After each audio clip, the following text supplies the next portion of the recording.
I am responsible for the technology infrastructure of all 7 locations.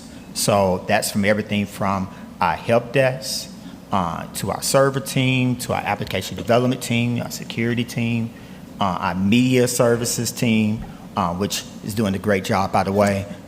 So everything that deals with technology, that is my area of responsibility. So this is what I can say about technology. It's not a tool, it's a lifestyle.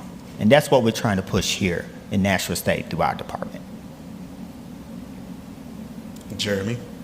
I deal with dual enrollment, so I get to work with all of our local high schools in the multiple counties that we serve. I get to work with those students. I always say this, that I'm the first face that they get to meet or how they get introduced to Nashville State. So how I treat them, the level of service that I get them is the level they're gonna expect when they get here. So with each of those students, I do my best to kind of map out, like, what are the options, what are you looking at? So that I can help those kids live out their dreams. Because that was something for me, being a first generation kid, that wasn't there only because my parents didn't know what that actually looked like. And so when I decided to go to the local community college, I had an advisor there that sat down with me and just laid everything out from the first day to my last day. And she handed this to me. She said, "Don't come back to see me unless you have any questions." I said, "Okay." I said, "Well, I got questions." She said, "Study the papers I gave you." And so from that point, I learned how to navigate college, how to set my expectation, my schedule. And so that same knowledge that I learned along the way, I share that with my high school students, so that when they get here, they see the value of starting here first and then going to the college of their choice second. So that's what I do day in, day out. I love it, and I love helping kids. So, yeah. Dr. Williams? Okay, well, I oversee the academic and technical programs in the STEM fields. And so basically overseeing the programs and also the courses that we offer, the people who teach them, and making sure that the quality is there for all of our programming. Also making sure that our students have the opportunities that they're supposed to have when they leave here, be it transfer to a university or to go straight into the workforce and get a job. And so basically overseeing those programs and making sure that our students who come here get what they came here for. So I have the wonderful opportunity of interfacing day to day with the students on campus. I am responsible for the day-to-day operations of an extended campus, anywhere from building maintenance, security, scheduling of classes, talking with my students, working with my advisors, and I have the unique opportunity to work with everyone on the panel on a daily basis in a unique way. So I can't say exactly what I do because in my mind, I have a wonderful team and we do it all. But we make it possible for students to remain engaged in school, anywhere from recruiting to enrollment events on campus, to talking with parents, principals, guidance counselors, and I take their information and I bring it back to my staff, to my peers, and we make it happen for the students. So I have a very unique place here at Nashville State. I think the extended campuses, a lot of individuals a lot of times don't really know what happens there. And it's like another mini college at an off-site location. And so that's one of the beauties of Nashville State, is that we are one college spread out throughout the area of Tennessee or Nashville. And so that's something that a lot of your community colleges don't have. We go from the southeast corridor to the north corridor, to the east and to the west of Nashville. And so that's a true blessing for us as extended campus directors to be able to interface with our students. Thank you for sharing what you guys do and what brought you to Nashville State. Can you take a moment to let our students know a little bit about your educational journey, the path you took to get here? 2 of you started your college career at community college, and like some of our students, 3 of you were first generation students. Can you speak briefly about your experience? And we will start with Jeremy. As I said a moment ago, I was a first generation kid. My mother or father did not go to college. So when I graduated high school, I had 3 options: military, work 3 jobs, or try college. So I tried college, and I think that was the best decision I made. I wanted to go to one of the universities, but being a first-generation kid, income was a huge factor. So I went to the local community college, best decision I ever made in my life because it gave me 2 additional years to grow up and get grounded and set that foundation for myself. Because when I got to the university, I saw my friends there. Their GPAs suffered a little bit, it was a little more challenging than them. And by the time I finished, I ended up finishing before they did, and I got in there, got what I needed to get, and I got out the door. But I think as a whole, the experience coming to a community college setting, getting more of that one-on-one, smaller classrooms, being able to just get that down packed helped. I even had the opportunity to network. I was a very, very shy kid. Some of y'all probably don't believe that, but I was shy, I was quiet, didn't say much to anybody. And then they told me, oh, you have to take public speaking. I said, never. And I ended up taking a theater class, which was crazier than taking public speaking. And the instructor in there told me, she said, I will fail you even if you came every day until you get up here and you do a play with us. Oh, wow. So I ended up being in a play. And I think the 3 nights we ran the play, I was soaking wet when it was over with. But at the end of the play, I realized this wasn't as challenging as I thought it was. And from that point on, I just couldn't shut up. I just continued talking, and people were like, well, he's not shy anymore. And I think that's what helped kind of bring out that spirit in me. I loved college, I loved learning. I just loved the change and the variation and just, enhancing my mind and my thoughts. And from that point on, I started working with TRIO, which is a federally funded program with high school students locally in Memphis. And I came in as a tutor, and how I ended up with that job, work study opportunity. They're like, well, you qualify, but we don't have any jobs, go find one. I was like, okay. So I just happened to walk in that office, and they were like, well, yeah, you can file papers for us. Are you good at anything? I was like, I guess. And so ended up tutoring kids, and we had a low enrollment of males in the program. I think we maybe had 10. By the end of that semester, we had 85, and so I just continued to work that. And by the end of my time at the community college, they offered me a job to be a recruiter for them. That's awesome. And that's how I got started in higher ed. And so I was at every high school in the city, in Shelby County, working with kids, just helping them live out those dreams, helping kids who thought college was never an option for them, that it could be done. And then earning the right to be heard by them, and then walking them through that process. Some of those kids now are teachers. Some of them are engineers. Some of them, I remember having conversations. I was like, man, you're gonna have to cut your hair. You're gonna have to dress different. No, I'm never gonna do that. And then I bump into them, they got a tie on, a jacket, they cut their hair, they got family, and they got kids. So it's been a joy working in higher ed and just seeing people's lives change and being able to flip that coin for the next generation and their families. So. Dr. Williams? Oh, switching it up. Well, I started my educational journey also at the community college. I went to Northwest Mississippi Community College, which was, as Jeremy said, the best decision of my life as well, for many reasons. I was a Pell Grant student, and my family, we had not a lot of money.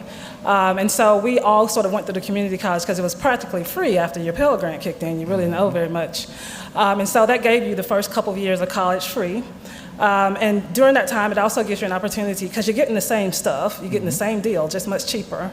And also you have a lot more one-on-one attention from your instructor. So it really grounded me academically to start off at a community college. It was fun. I enjoyed my time there.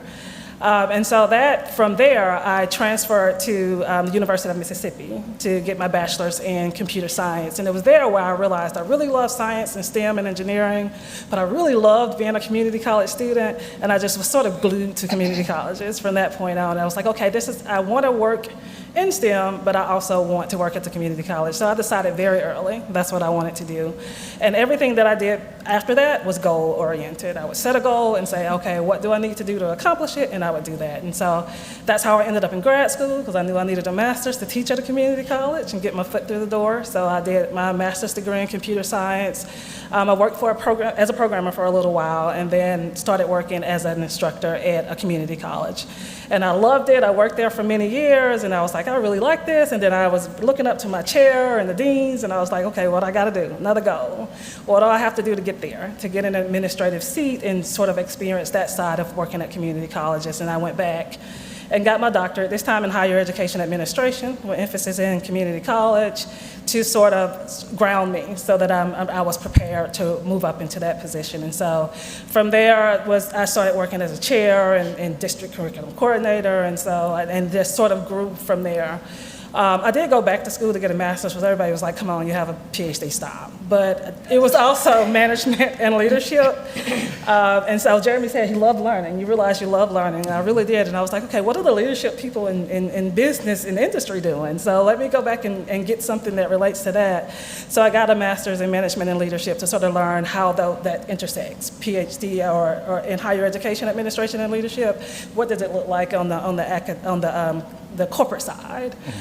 So that's sort of another goal-oriented thing. I want to learn what they're doing over there in leadership as well. And so that's how I ended up in the master's degree program. And from there, I really just sort of used my experience and knowledge to grow from there, use that academic background to keep moving up and seek out this dean position, for example. So that's sort of how my career path got me here, my academic path got me here. And it all started at the community college, and that's where I got that light of what I wanted to do. Dr. Malone-Haddix. Well, Jeremy was fortunate. He was given 3 choices of what he could do. I was given 2.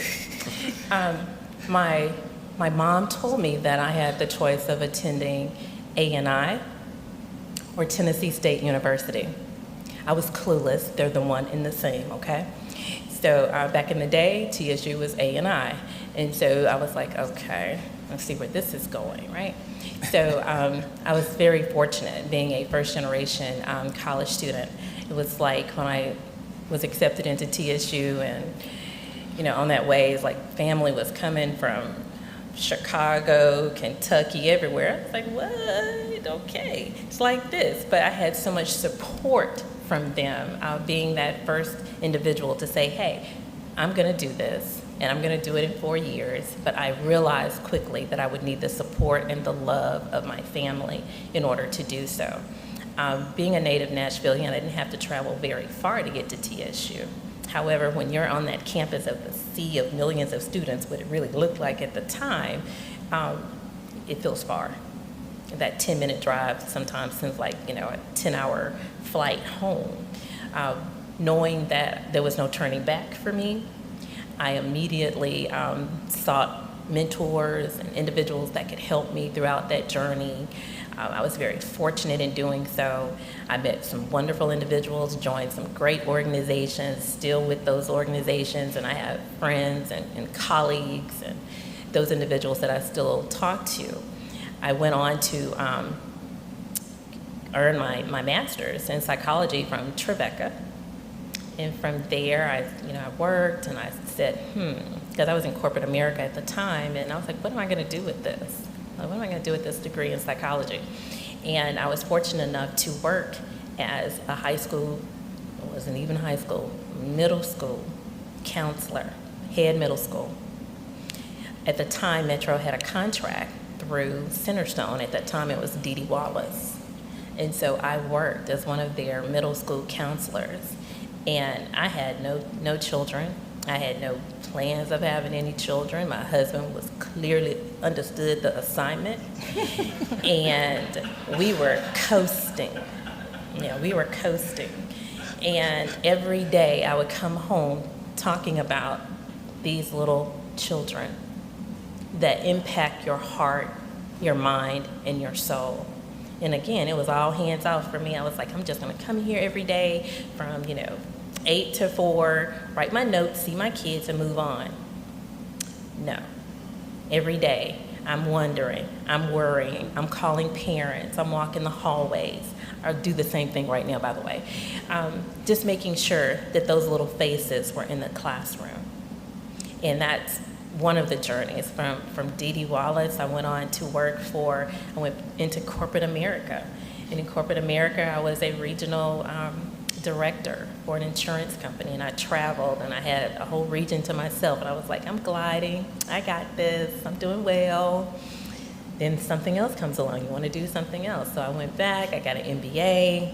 From the MBA, I worked on my doctorate and completed that, and I wanted to work in higher ed. I was already teaching as an adjunct, and so you just have to walk away. You start thinking, do you go for passion or do you go for the dollars? And so I had to realize, I've done this for a while. I want to go for the passion. So for me, it was about stop chasing the money game and do what you're really passionate about. And a lot, I can sit back and laugh about it now, but when you're in the middle of it, it's like my lifestyle. I'm thinking I'm not going to adjust my lifestyle. I can make it work. No, you adjust a lot of things. Most importantly, your mindset and what really matters. And so my educational journey for me has been more about, I set the goals, and I had to realize even in goal setting, they're my goals. I'm on my own timeline of how I get there. And we will all take this different journey to get wherever it is we want to go. So even when I'm speaking with my more mature adults when they're coming on campus, they said, I'm too old to come back to school. I'm too this. This is your personal journey. You are the pilot. You get to drive yourself however you want to. What I admire most is the desire to want to make that difference. And that's what I had to also tell myself. I got in trouble at home because, now we have vision boards, right? Back in the day, it was the red lipstick on the mirror. I'm writing my goals out. And my mother said, you write one more time on this bathroom window. I'm like, it's my bathroom. I can write my goals. But that's what kept me going every day, was keeping those goals in mind. Even in my wallet, when I had those down moments, and because you do get those moments, especially when you're walking through that doctorate pathway. It's like, am I really doing the right thing? Because that's a time commitment, it's a financial commitment, but for me, it was about that ultimate goal, not leaving anything on the table. And I'm still goal seeking, goal searching right this moment. I will not leave anything on the table.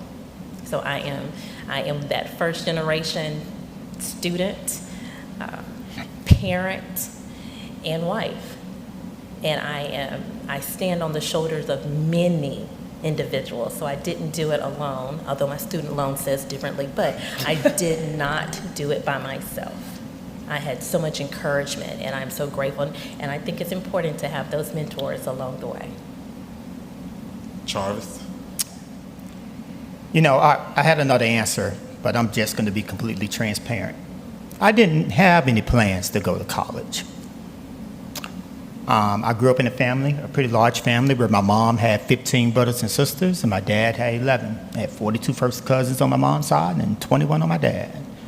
And college wasn't really a discussion because they didn't experience it. But I'm so grateful because while I was in high school, I played the saxophone. And my mentor, the band director, he saw great potential in me. So he made sure that I went down to schools like in Jackson, Mississippi, see schools like Jackson State and see their college marching band and see their campuses. Went down to Ena Bena, Mississippi, to Mississippi Valley to see their bands, even come up to Nashville to see Tennessee State University. And it opened up my eyes to say, you know what, I'm willing to try this. I didn't have the greatest GPA, but I got in at Tennessee State University, marched in the band. Those students, my classmates, they exposed me to their parents that went to college, that had different fields, and empowered me to set a goal and a vision for myself as well. I'm in the same situation with the loans. Yes, my parents would say, yes, we're going to help you pay for the loans. Yes, we are. So, but I end up paying for it. I'm grateful. I'm debt free with that. But The interesting thing about being in the band, being at Tennessee State University, I was surrounded by like-minded students, progressive thinkers, people that had goals and vision. And because I was surrounded by those people that held me accountable, my first job was working at Tennessee Valley Authority, the university part. I wore a blue suit till that joker turned green, walking to different corporations saying, "Are you hiring? Here's my resume, I'm ready." And a young lady named LaWanna B. Hill saw the potential in me. And she said, "I like the fact that you march in that band."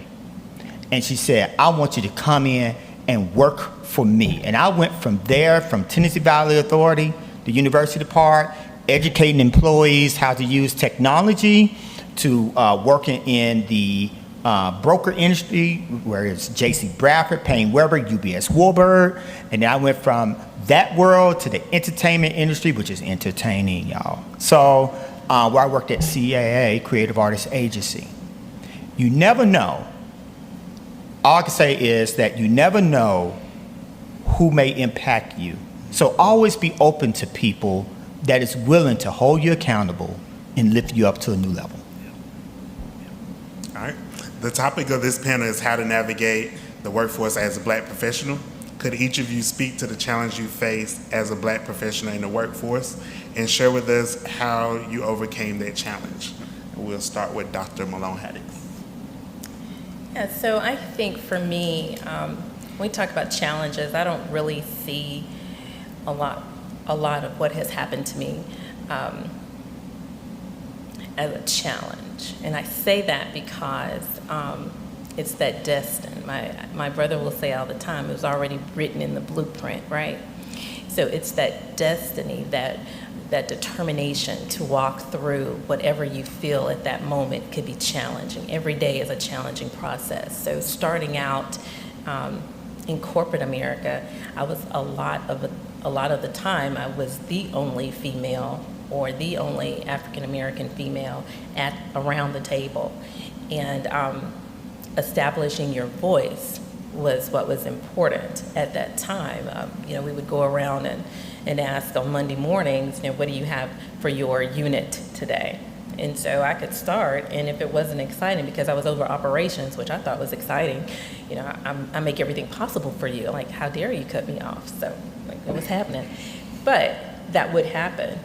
So what I had to start to do, I asked to go first rather than last. Okay, because this is what's happening in your neck of the woods. You need to know what's happening. The moment that I started the conversation, it was like all eyes, all ears were on me. It wasn't a matter of me getting an attitude because I was being cut off. I was always the last person on the agenda because it was operations. So I went and talked to my director, and I explained, well, since it's operations, maybe we should start first because this is what's impacting each of the units. No one had ever thought about that. No one had ever been placed in the position of not being heard. So yes, I would walk out of those meetings at times frustrated because I was like, I still had stuff to say. But our hour or our hour and a half was almost up. So rather than look at that as being something negative, I turned that into a positive really quick. Operations was out front. I was able to say what I needed to say. And I also understood how boring, if that was the case, it could be after you sit there for an hour waiting on someone else to talk. So I took that as one of the challenges, and I still do that right today. If I feel that I'm not being heard or not being seen, I will ask, or I will look and say, am I in the right order? Is this the right order? Because I do think it's important that we as humans are heard and that our voices are being addressed. I've always been in a leadership position, and I respect those that I work with, and all I ask is the same.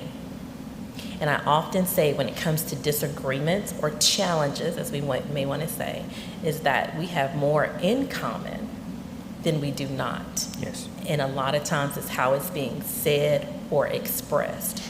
So that's what I have learned throughout my journey, is to recognize those challenges quickly, or those opportunities. Sometimes those challenges are actually opportunities, and find out where I fit in the correct order in order to address those. Jeremy? My journey has been a little bit different. Being an African American male in higher ed, if you notice, higher ed is dominated by women.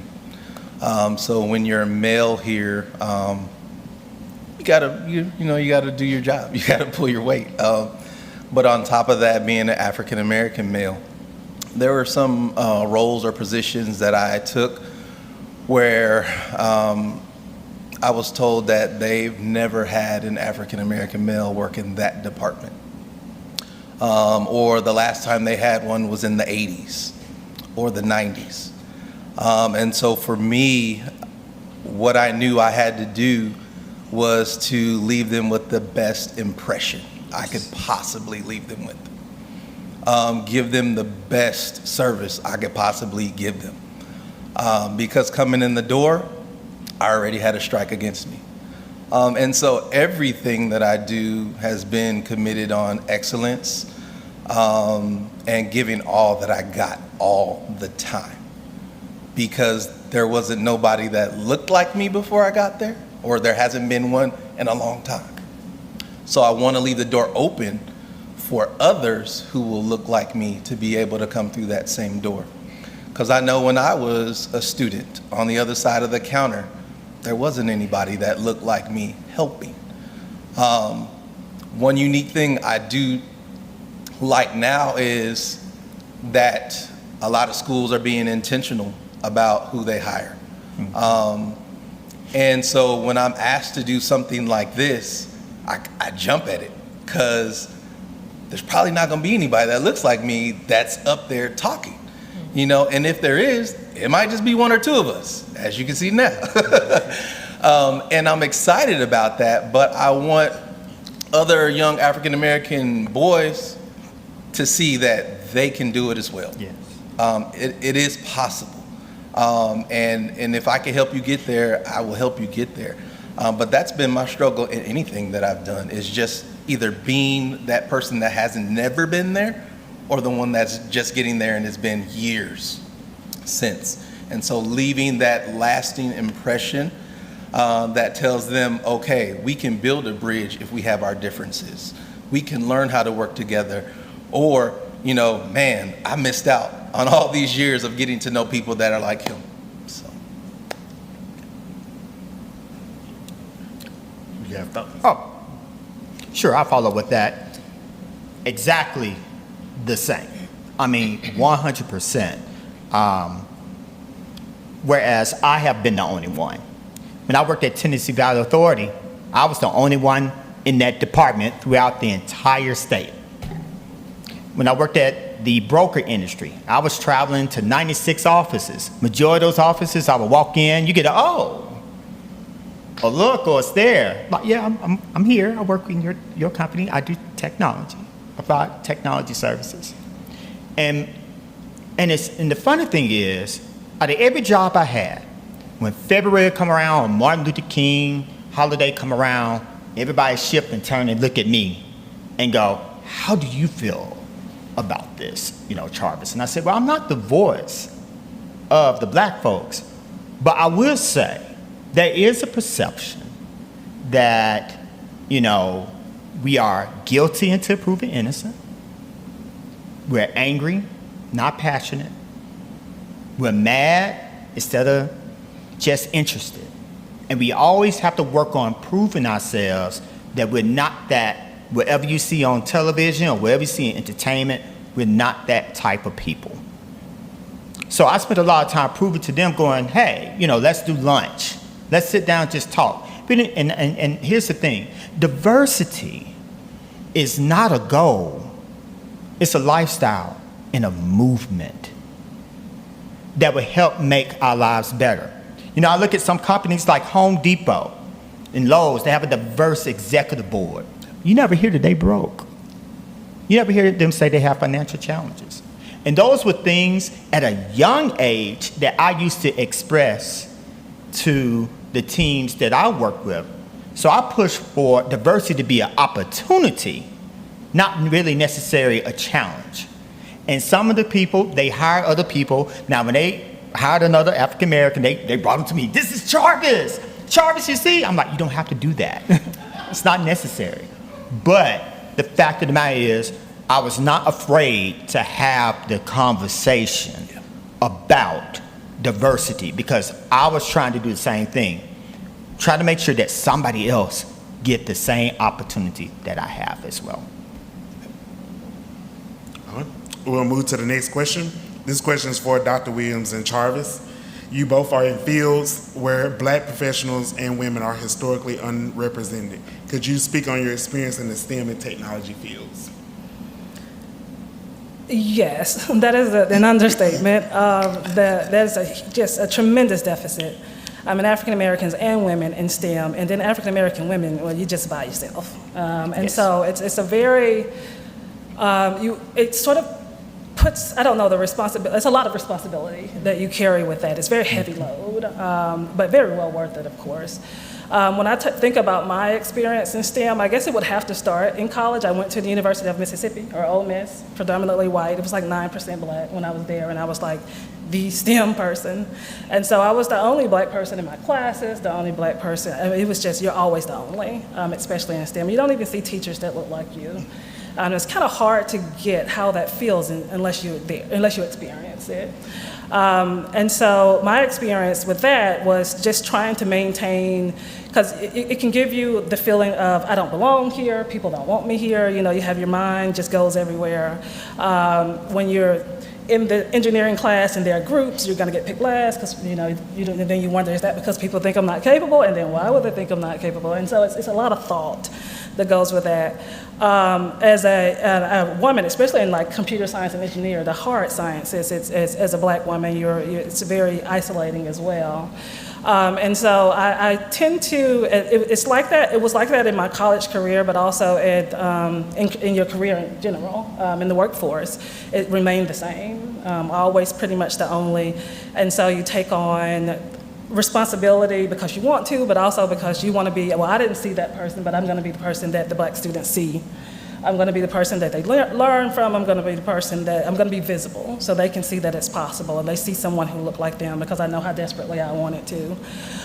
It's also a navigating factor in terms of if you're like Dr. Malone Haddix was saying, if you're at that table, you notice that you're not getting, ask questions, or when you're asking questions or doodling, or you get talked over and you have to say, hey, I wasn't finished, I wasn't done. And so you have to learn to be assertive.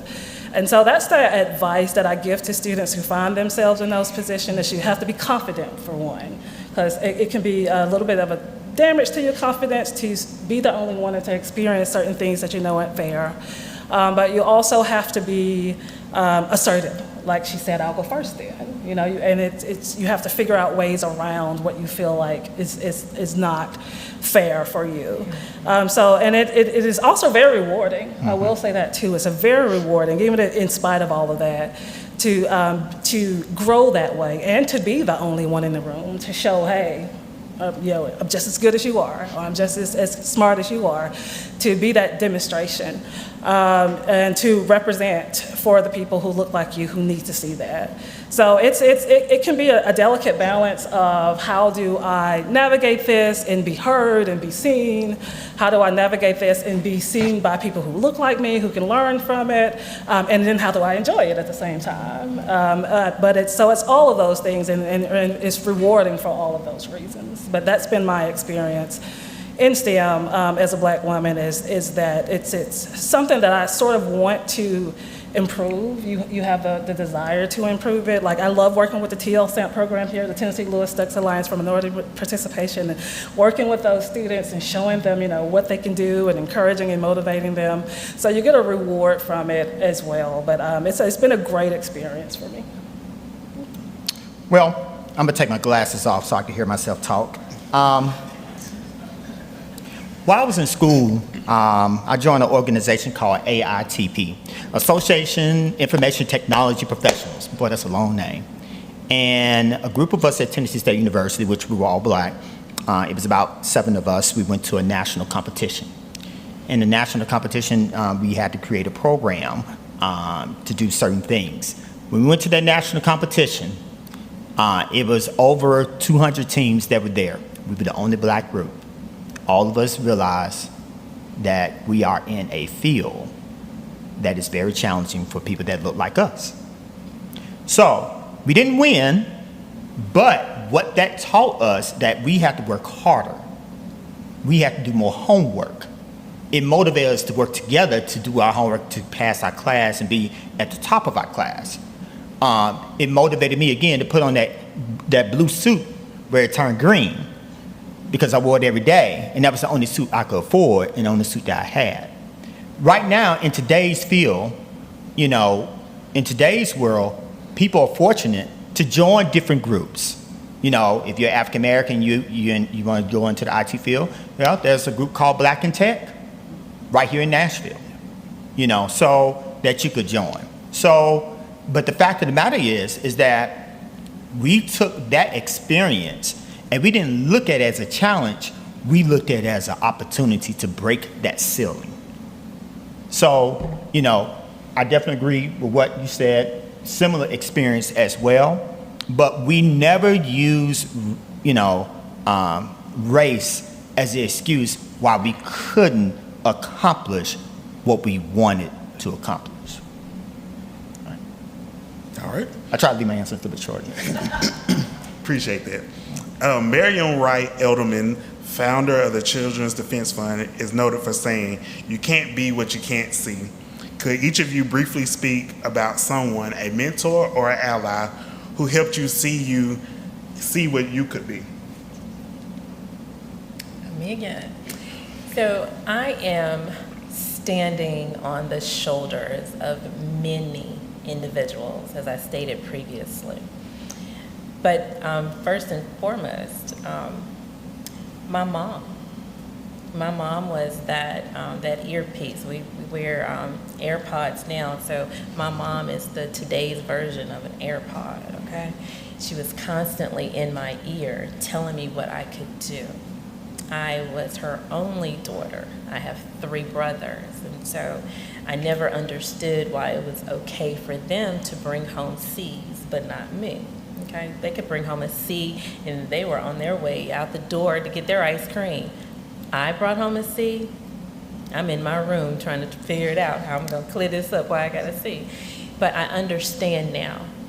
I understand because I'm standing on her shoulders. I had a very wonderful high school teacher, Miss Lanier. Miss Lanier pushed me into going to TSU, and even afterwards, introducing me to some of her friends. I have a great colleague right now, Florence Kidd, who introduced me to education when I was working at Head Middle School, where she was at that time the principal of Head Middle School.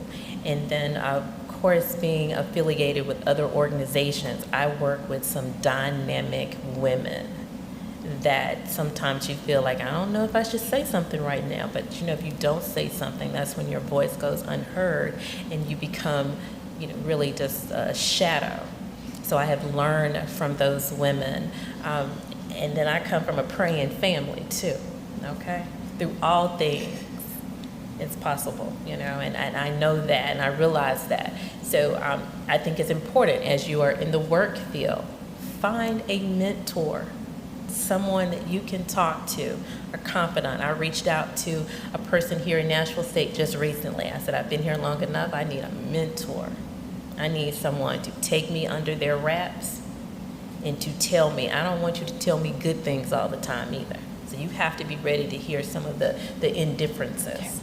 That's going to make you a better person. So I think it's important. I've done that for every job that I've had. I've had mentors, people that I could truly reach back out and say, will you write this reference letter for me? And then I don't think there's anything better than having some solid friends as well. So I keep those one or two. I don't have a huge following on Instagram, or I don't share all my business on Facebook or whatever social media platform, but I do have those core group of friends. Now, we'll stalk you on social media, by the way, but I don't necessarily put myself out there, but just saying. But, seriously, it's important to have that core group of individuals that you rely on, and they change. They will not remain the same. So don't feel bad if they drop off along the way. That's just you turning the corner for your next step. It doesn't mean that you all are no longer friends. I had to realize this myself. That's why I can say this. Doesn't mean that we're no longer friends or I can't share things with you. I'm turning the corner, and you'll catch up with me along the way. So I had to realize that. So I have more than a handful of people. I'm standing on the shoulders of some phenomenal giants, both men and women, because I keep them both in my arsenal, and I know when to pull them out and to work with them and for them to talk to me, and also be willing to accept whatever is said. Maybe something that you really don't want to hear at the moment, but it needs to be said. And so I'm pretty tough-skinned. And I ask for it. I said, please don't tell me the pleasantries all the time, because that will get us nowhere. So I had to learn to open up and be vulnerable at times and say, hey, this is just not working for me, and I've done all I know to do. What's next? So seek those individuals that you feel confident that can tell you the good, the bad, and the indifference. That's what I had to learn for myself. Dr. Williams? I had a mentor, Dr. Charles Bland, and he was a computer science professor at Ole Miss. He was the first and the only one while I was there, at least. And when he came there, I was a computer science major, of course. I took his class, and he was my mentor from that day on. And so he mentored me throughout my college career, throughout grad school, even though I went off somewhere else for grad school. And I just want to emphasize I'm glad you asked this question, because it's important to have that, or to try to find it if you can. When I was tired of it, at one point I changed my major to English. I can't imagine, no offense, but I can't imagine that now. But he was like, what did you do that for? It's like, I just, the math, the cat is just the physics, and he was like, no, this is not what you want to do. And so you need somebody who's gonna do that for you, and also to motivate you. He also connected me with a lot of different people, a lot of different resources. I would lean on him because he said, he knew my goals. I know you want to work in a community college. I know how passionate you are about helping those students. Here's something I found, or here's something I saw, and here's why you shouldn't quit or give up. And so he was a huge part. I'm still friends with him today. But he was a huge motivator for me to keep moving, and to have him be there in the environment that I was in, which was sort of a little bit isolated, was a huge help. So I do recommend that you try and reach out and find someone like that can sort of help you through your career, no matter what your major, no matter what your race is. It doesn't matter. Everybody, that can be beneficial to everyone. Charles? I'm going to go a little bit of a different route. Mentors are really important.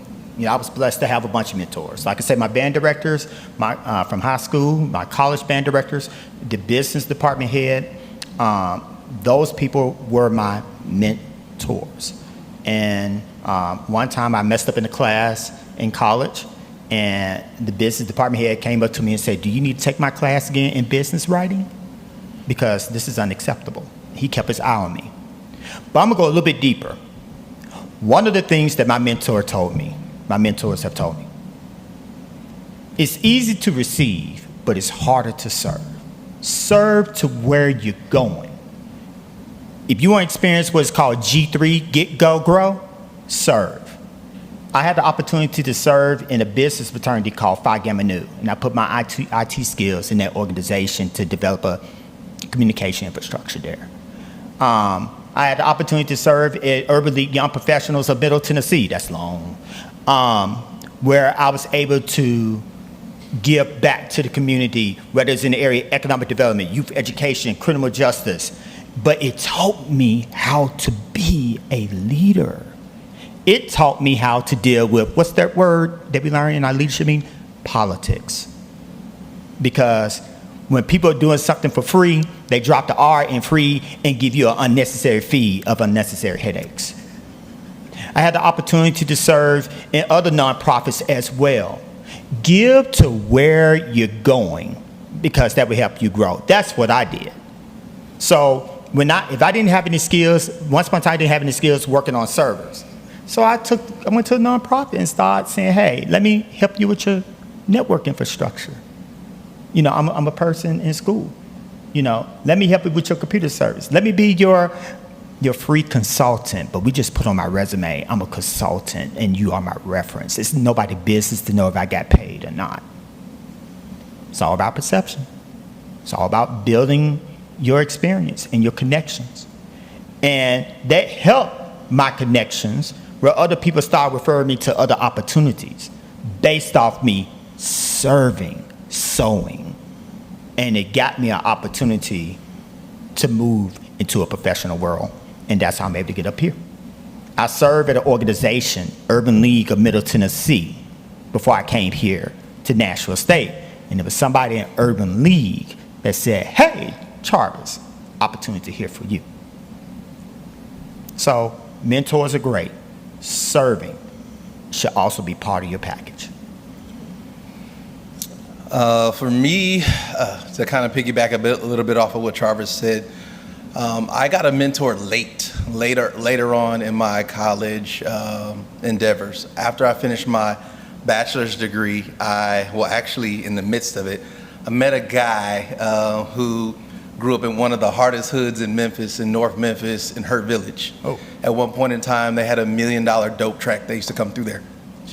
And we started working at the mall together at JCPenney's. I'm selling shoes, he pops in there, they just hired him, and he was like, hey, can you give me a ride home? You know, I was like, I don't even know you. But I took him home, and I was like, man, I'm in the projects, I'm not gonna make it out. But that wasn't the case. Along the way, every day that I would go to school, his house was right there. And so me and him began to become friends and create this relationship. I'd pick him up on my way to school, we would hang out all day long. He had a mentor in his life that he met when he was in middle school, and he introduced him to me one day. And he said to me, he was like, what are some questions in life that you have, Jeremy? I said, you know, what is God's idea of what a man's supposed to be and look like? And from that day forward, we met at his house every morning at 5 a.m., unfolding the Bible and building our faith. If we were late, we had to do push-ups. If we were late, we had to pay. If we didn't know our verses, we had to do all these things. And so for me, the great part about that is it helped me to build that confidence. That whole shy kid just went away. And with that, he took me around the city with other people he was networking with, learning how to talk to businessmen, entrepreneurs, CEOs of Fortune 500 companies, and I was just there. He just wanted us to be there. Then the next step was taking us overseas. He would take us on trips, but we were the grunts. We had to carry the chainsaws and all this other stuff that was just way too heavy and unnecessary. Yes, sir.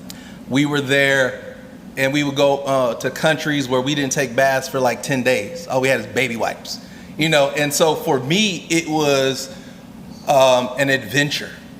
But what he was teaching me was how to lead, and how to lead from the idea of, like Charvis said, service and servant leadership.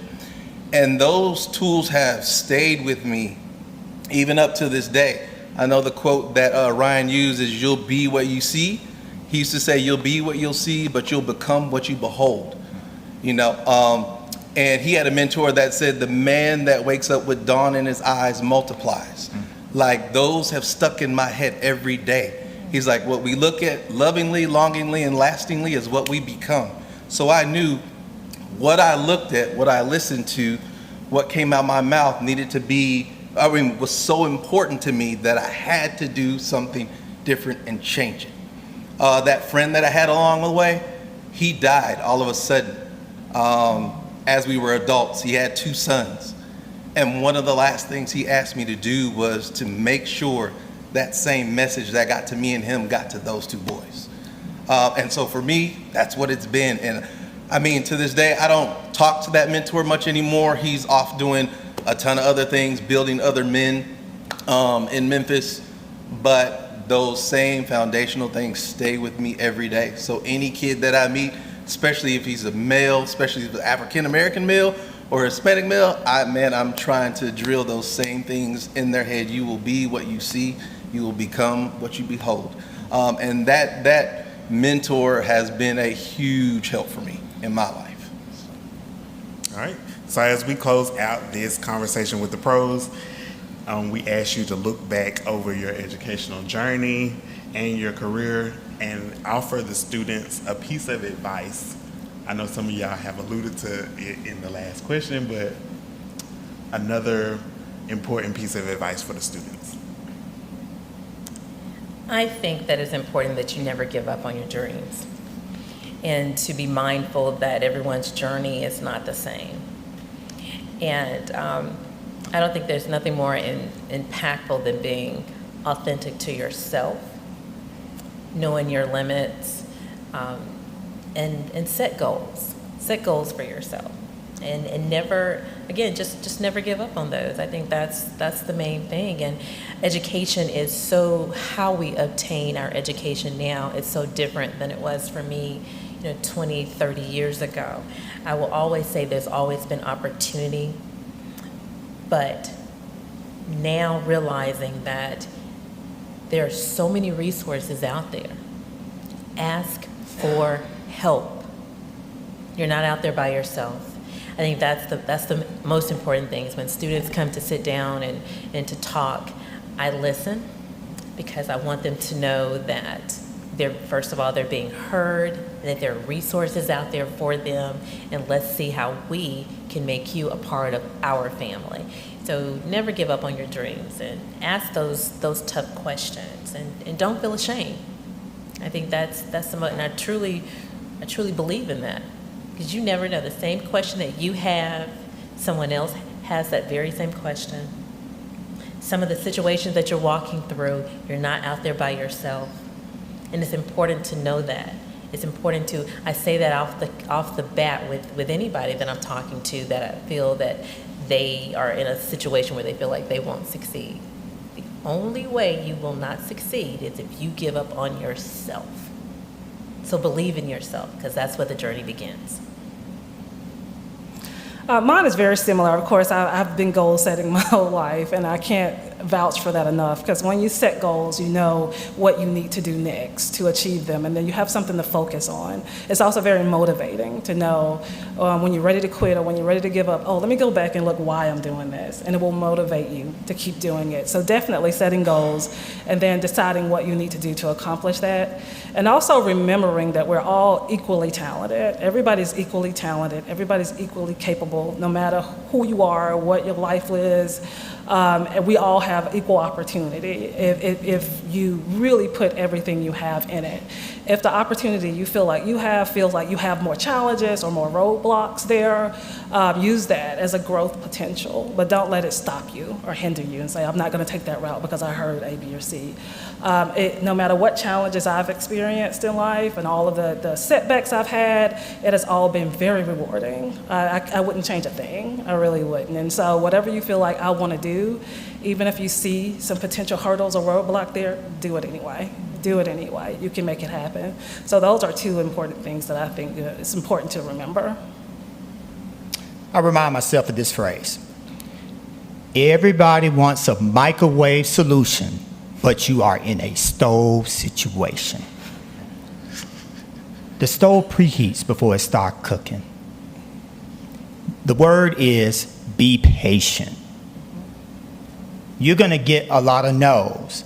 But what you do with that no, you put a K in front of that N and a W behind that O. You know somebody's going to give you a yes. That's the no that you should be looking for, the K-N-O-W. You know you can. You know you will. So my advice to you, don't try to be informational, be transformational. Don't try to impress, focus, and try to impact.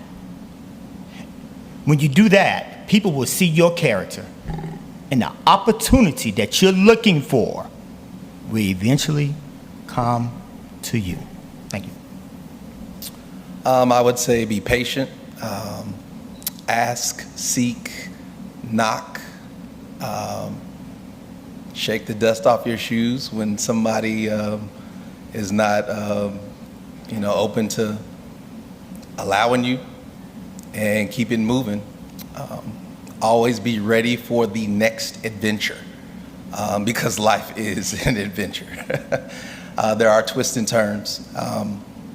And then just remain confident. I think that's one of the things that sometimes people lose is their confidence in keeping the goal ahead of them. So those are some of the things that I focus on. Yep. All right. Well, we thank you guys for attending. We thank our panelists, Dr. Malone Haddix, Dr. Williams, Jarvis, and Jeremy for sharing their experiences with us today. We also thank Student Life for making space for this conversation. And we thank you guys for attending. And if you have any questions, feel free to reach out to anybody up here. And hope you guys have a great day.